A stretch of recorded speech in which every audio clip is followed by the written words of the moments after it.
ये कहानी है एक ऐसी औरत की जो अपने बच्चे पैदा करने के लिए हर 9 महीने में लोगों को किडनैप किया करती थी। इस औरत के हर एक बच्चे अलग अलग आदमियों से पैदा हुए थे और वो जब तक अपनी कोख में पल रहे बच्चे को जन्म नहीं देती थी तब तक उस बच्चे के पिता को किसी जानवर की तरह पिंजरे में बंद करके टॉर्चर किया जाता था। हमारी आज की कहानी इसी के इर्द गिर्द घूमती है कि जब बात एक आदमी के मरने और जीने की आती है तो वह खुद को बचाने के लिए किस हद तक जा सकता है।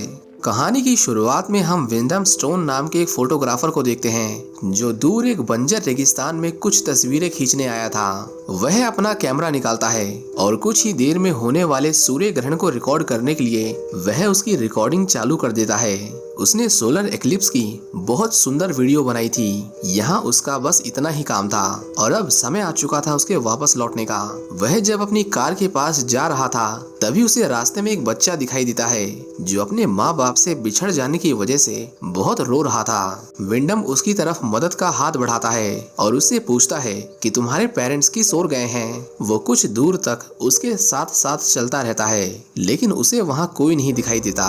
वो लड़का विंडम का सारा पानी पी जाता है और आगे बढ़ता रहता है। विंडम को इसका बिल्कुल भी आइडिया नहीं था कि वह कितनी दूर आ चुका है, लेकिन जब वो पीछे मुड़कर देखता है तो उसे याद आता है कि उसे अपने घर भी जाना है। वह उस बच्चे को उसकी हालत पर छोड़ देता है और वापस अपनी कार की तरफ जाने लगता है। रात होने की वजह से उसे रास्ते समझ नहीं आ रहे थे और उसे जल्द ही पता चल जाता है कि वह भटक चुका है। विंडम अपनी एनर्जी वेस्ट नहीं करना चाहता था, इसलिए वो रात वहीं बिताने का फैसला करता है। वह सोने की कोशिश करता है लेकिन सरसराती हुई ठंडी हवाएं और एक औरत की आवाज की वजह से उसकी नींद टूट जाती है। उस रेगिस्तान में एक बहुत गहरी घाटी थी। विंडम देखता है कि उस घाटी के बीचों बीच किसी का घर था। वह बहुत ही नाजुक सीढ़ियों की मदद से किसी तरह नीचे आता है और मदद की उम्मीद लिए उस घर का दरवाजा खटखटाता है। यहाँ विंडम की मुलाकात एक लड़की से होती है। इस लड़की का नाम अलीना है और वो यहाँ अकेली रहती थी। अपने घर में किसी अनजान आदमी को देखकर भी अलीना उसे कोई सवाल जवाब नहीं करती। वह उसे आज रात वहीं रुकने को कहती है और उसे कुछ खाने के लिए ऑफर करती है। विंडम उसका बहुत शुक्रगुजार था और उस रात वो अलीना के घर में ही सो जाता है। एक अच्छी नींद लेने के बाद अगली सुबह वो फिर से अपने घर की ओर लौटने लगता है, लेकिन बाहर आकर वह देखता है कि वहाँ पर ऊपर चढ़ने के लिए सीढ़ियाँ गायब हो चुकी थीं। विंडम उसे ढूंढने की बहुत कोशिश करता है पर वो सीढ़ियाँ उसे कहीं दिखाई नहीं देती। वह उसके बारे में इतना सोचता भी नहीं और याद के तौर पर वहाँ की कुछ तस्वीरें खींचने लगता है। अलीना जब सोकर उठती है तो विंडम उससे सीढ़ी के निचले हिस्से के बारे में पूछता है जो कल तक तो वहीं था लेकिन अब गायब हो चुका है। अलीना उसे बताती है कि ऊपर कुछ लोग रहते हैं, वो शायद उस सीढ़ी को ले गए होंगे। तुम चिंता मत करो, आज नहीं तो कल वह उसे वापस कर देंगे। विंडम कल का इंतजार नहीं कर सकता था, इसलिए वो उन ऊंची ऊंची चट्टानों से बाहर निकलने का रास्ता ढूंढने लगता है। जल्द ही उसकी सारी कोशिशें बेकार जाती हैं क्योंकि वहां से निकलने का कोई दूसरा रास्ता नहीं था और उन ऊंची चट्टानों की सीधी चढ़ाई करने का मतलब था मौत को बुलावा देना।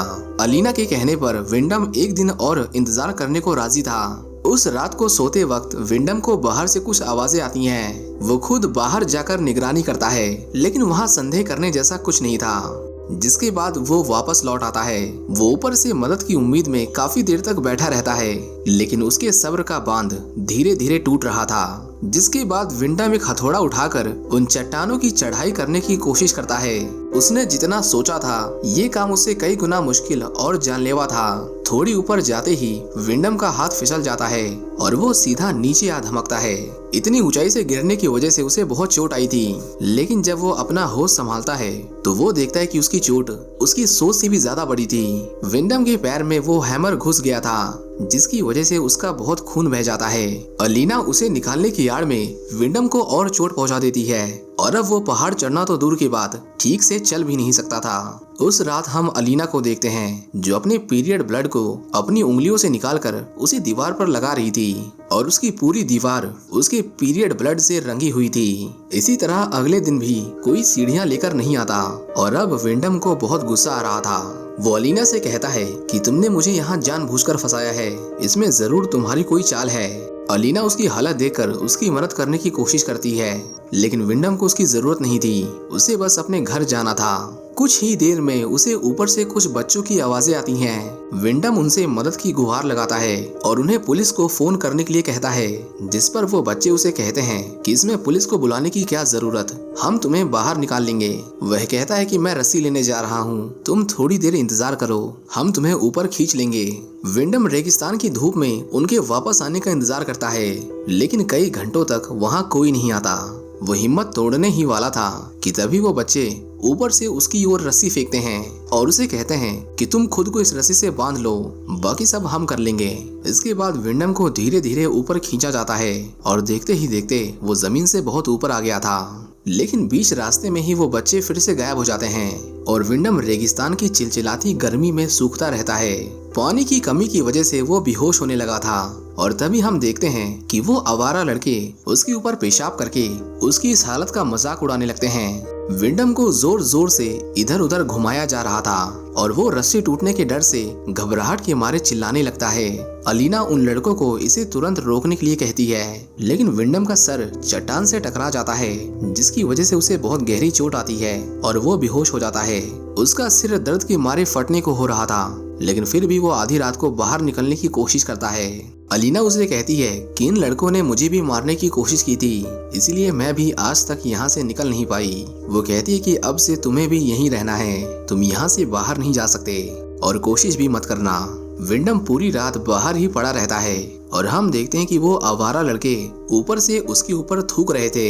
विंडम का गुस्सा जब शांत होता है तो वो दोनों बैठकर थोड़ी बातें करते हैं। वो अलीना से पूछता है कि यहाँ आसपास कोई दुकान नहीं है, तुम अपना राशन और जरूरत का सामान कहाँ से लाती हो। अलीना उसे कहती है कि सब कुछ ऊपर से आता है, उसे कहीं बाहर जाने की जरूरत नहीं पड़ती और न ही वो जा सकती है। अलीना विंडम को सर्दियों के कपड़े देती है और हम देखते हैं कि उसके पास अलग अलग साइज के ढेर सारे कपड़े थे जो किसी अच्छी और इशारा नहीं कर रहे थे। अगली सुबह एक लड़का हर बार की तरह नीचे कुछ राशन भेजता है। विंडम कहता है कि ये कैसे लोग हैं, ये तुम्हें परेशान भी करते हैं और महीने भर का राशन भी देते हैं। लेकिन अलीना यहाँ बेचारी बनने का नाटक करती है, जैसे कि उसे कुछ पता ही नहीं था और उसे फर्क ही नहीं पड़ता। लेकिन विंडम को फर्क पड़ता था। वो उससे पूछता है कि तुम्हारे दिमाग में क्या खिचड़ी पक रही है। उस रात उसने बहुत शराब पी रखी थी और वो और भी पिए जा रहा था। अलीना उसे रुकने के लिए कहती है, पर आज उसे जानना था कि उन आवारा लड़कों को क्या चाहिए और वो हम दोनों के पीछे क्यों पड़े हुए हैं। विंडम को बाहर किसी की आहट सुनाई देती है और वो भागकर बाहर की ओर जाता है। हम यहाँ एक आदमी को देखते हैं जो शराब के नशे में धुत विंडम पर हमला कर देता है और उसे किसी मिस्टीरियस भाषा में कुछ बोलकर वहाँ से चला जाता है। विंडम बहुत डर गया था, वो अंदर आकर रोने लगता है। अलीना उसे शांत करने की कोशिश करती है और कहीं ना कहीं वो उसके नजदीक आने की कोशिश कर रही थी। अलीना उसे अपनी बॉडी ऑफर करती है और उस रात नशे की हालत में विंडम अलीना के साथ इंटीमेट होता है। अगली सुबह विंडम फिर से उस बच्चे को देखता है जो कल रात उन्हें राशन देने आया था। ये लड़का बाकियों की तरह नहीं था। विंडम की उससे बहुत खुश मिजाज बातें होती हैं और उसे लगा कि वहाँ से बाहर निकलने में ये लड़का उसकी मदद कर सकता है। विंडम वहाँ पर छोटी मोटी फसल उगाने की कोशिश कर रहा था और जमीन में हाथ फेरते दौरान उसे वहाँ पर किसी की एंगेजमेंट रिंग और एक कार की चाबी मिलती है, जिसका मतलब कि वो यहाँ अकेला नहीं था। रात को अलीना विंडम को बताती है कि वो उसके बच्चे की माँ बनने वाली है। ये खबर सुनकर विंडम बहुत गुस्सा होता है क्योंकि उसने ऐसा कभी नहीं चाहा था। उसे लगने लगा कि ये सब उसकी चाल है, पर अलीना उसे कहती है कि मैं तुम्हें इस बच्चे का पिता बनने के लिए नहीं कह रही, मैं बस तुम्हें बता रही हूँ कि मेरे पेट में जो बच्चा है वो सिर्फ तुम्हारा है। इसी तरह मदद की उम्मीद में कुछ दिन और बीत जाते हैं और एक रात हम देखते हैं कि अलीना बाहर निकलकर किसी तरह का संगीत गुनगुना रही थी। ये एक तरह का रिचुअल था जिसे वो अक्सर परफॉर्म किया करती थी, लेकिन वो ऐसा क्यों करती थी ये हमें नहीं बताया जाता। अगली सुबह वो बच्चा फिर उससे मिलने आता है और वो विंडम को अपना नाम लेपस बताता है। विंडम उसे कहता है कि यहाँ नीचे एक प्रेग्नेंट लड़की है, उसे मदद की जरूरत है, क्या तुम हमें बाहर निकाल सकते हो। लेपस बहुत कंफ्यूज था, लेकिन उसके बार बार विनती करने पर वो मदद करने के लिए तैयार हो जाता है। आगे क्या करना है विंडम उसे समझा ही रहा था कि तभी एक दूसरा लड़का उसे पीछे से पकड़ लेता है। उसे अच्छा नहीं लगता कि लेपस नए दोस्त बना रहा है। विंडम देखता है कि लेपस को उन आवारा आवारा लड़कों से डर लग रहा था। वो समझ जाता है कि वो उसकी मदद नहीं कर सकता, कम से कम दिन के उजियाले में तो बिल्कुल नहीं। इस तरह उसने अपनी आखिरी उम्मीद भी खो दी थी और अब ऊपर वाले का कोई चमत्कार ही उसे यहाँ से निकाल सकता था। इंसानों की पहुंच से दूर इस बंजर रेगिस्तान का एकांत उसके बर्दाश्त की हद का इम्तिहान ले रहा था। विंडम अलीना से पूछता है कि तुम यहाँ अकेली कैसे रह लेती हो, जिस पर अलीना उसे अपनी माँ के बारे में बताती है। वो कहती थी कि बाहर की दुनिया भ्रम है और लोग झूठे होते हैं। उसकी बातें सुनकर लग रहा था कि जैसे बचपन से उसे इसी तरह की सोच में ढाला गया हो। मूलभूत रूप से वो वहाँ से कभी निकलना ही नहीं चाहती थी। विंडम उसे अपनी खींची हुई तस्वीरें दिखाता है और उन तस्वीरों के जरिए अलीना बाहर की दुनिया देखकर बहुत हंसती है। अगली सुबह जब विंडम की आंख खुलती है तो उसे अलीना के रोने की आवाज सुनाई देती है। बाहर आकर देखने पर उसे पता चलता है कि उन लड़कों ने लेपस को मारकर उसे रस्सी के सहारे हवा में लटका दिया था। अलीना अपने बेटे की ये हालत देखकर फूट फूट कर रो रही थी, जैसे कि ना जाने उसके ऊपर कौन सा पहाड़ आन पड़ा है। जी हाँ, आपने सही सुना, लेपस अलीना का बेटा था और वो सभी आवारा लड़के लेपस के भाई थे।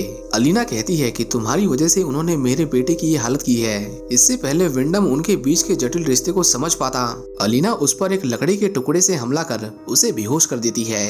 अपने बेटे की मौत का दुख इतना गहरा था कि उसने विंडम को उसके बाद एक पिंजरे में बंद कर दिया और उसके बाद अलीना ने उसे कभी बाहर नहीं निकाला। कई महीनों तक विंडम अंदर किसी जानवर की तरह कैद रहता है और मदद की चीख गुहार से उसने अपनी आवाज तक खो दी थी। यहाँ हमें पता चलता है कि अलीना बाहर से जितनी भोली दिख रही थी, असल में वो उतनी भोली थी नहीं। उसके अंदर रहम और दया जैसी भावनाओं का स्तर बहुत निचले दर्जे तक गिर चुका था। एक दिन विंडम एक हाइकर को देखता है जो उसी कैन्यन के पास से गुजर रही थी। उसे बाहर निकलने की एक उम्मीद दिखाई देती है। वो उसे पुलिस को बुलाने को कहता है और उसकी हालत देखकर वो लड़की भी भागकर मदद मांगने जाती है। विंडम खुशी के मारे पिंजरे के अंदर ही उछलने लगता है, लेकिन कुछ देर बाद वो देखता है कि उन लड़कों ने उस लड़की को पकड़ लिया था। वो उसे घसीटकर विंडम के सामने लाते हैं और उस लड़की को तड़पाकर मार दिया जाता है। उस रात विंडम अलीना के सभी बच्चों को देखता है, जिसमें से एक लड़का उसे खाने के लिए एक फल लाकर देता है। रात को वो किसी तरह का रिचुअल परफॉर्म करते हैं, जिसके अंदर उन्होंने खून, मांस और ना जाने किन किन चीजों का इस्तेमाल किया था, पर ये देखने में बहुत डरावना था। उस मरे हुए लड़के को मिलाकर अलीना अब तक 12 से भी ज्यादा बच्चों को जन्म दे चुकी थी। विंडम कहता है कि तुम चाहो तो हम और भी बच्चों को साथ में जन्म दे सकते हैं। मुझे इतने महीने हो गए यहाँ, लेकिन कोई मुझे ढूंढने तक नहीं आया। जैसा कि तुमने मुझे कहा था, अब से यही मेरी जिंदगी है। तुम मुझे आजाद कर दो, हम दोनों यहाँ राजा रानी बनकर रहेंगे।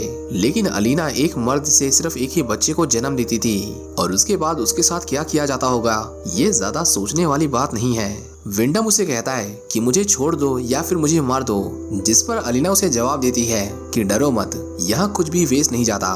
तुम्हारा अभी भी एक मकसद है और वो पूरा होते ही हम तुम्हें छोड़ देंगे। इसी तरह कुछ दिन और बीत जाते हैं और एक सुबह अलीना के पेट में दर्द होने लगता है। वो बच्चे को जन्म देने वाली थी। अलीना भागकर विंडम के पास जाती है और उसे कहती है कि मुझे तुम्हारी मदद चाहिए। उसके साथ पहले ऐसा कभी नहीं हुआ। वो दर्द में चिल्ला रही थी, लेकिन अच्छी बात ये थी कि उसने विंडम को पिंजरे से निकाल दिया था। इतने अत्याचार सहने के बाद भी विंडम उसकी मदद करने का फैसला करता है, क्योंकि उसकी क्रिटिकल थिंकिंग बिल्कुल खत्म हो चुकी थी। हम उन लड़कों को देखते हैं जो ऊपर खड़े उन्हें देख रहे थे, लेकिन कोई भी अपनी माँ की मदद के लिए नीचे नहीं आता। विंडम को वहाँ ऊपर जाने की सीढ़ियाँ दिखाई देती हैं। अब उसके पास दो रास्ते थे, या तो वो अलीना की मदद करता या फिर वहाँ से भाग जाता। कुछ देर बाद एक बार फिर से सूर्य ग्रहण होता है और विंडम को बच्चे के रोने की आवाज सुनाई देती है। अलीना ने बच्चे को जन्म दे दिया था और उसे अपनी गोद में उठाकर विंडम को बहुत सुकून महसूस होता है। अलीना उससे अपना बच्चा वापस मांगती है और उसे कहती है कि यहाँ तुम्हारा मकसद पूरा हो गया। इससे पहले वो कुछ समझ पाता, एक लड़का पीछे से उसका गला काटकर उसे मार डालता है। कुछ दिनों में अलीना अपनी डिलीवरी से रिकवर हो गई थी और हम देखते हैं कि वो विंडम के कैमरे, उसके फोन और उसके कपड़ों को तह करके एक सूटकेस में बंद कर देती है। और हाँ, आप लोग सोच रहे होंगे कि विंडम की लाश का क्या हुआ, तो उसकी लाश वही थी, वहीं जमीन पर पड़ी हुई थी, जिसे कीड़े मकोड़े खा रहे थे। इसी के साथ ये मूवी यहीं पर खत्म हो जाती है। उम्मीद करता हूँ कि आपको ये कहानी पसंद आई होगी। Do subscribe for more videos like this and I will see you in the next one.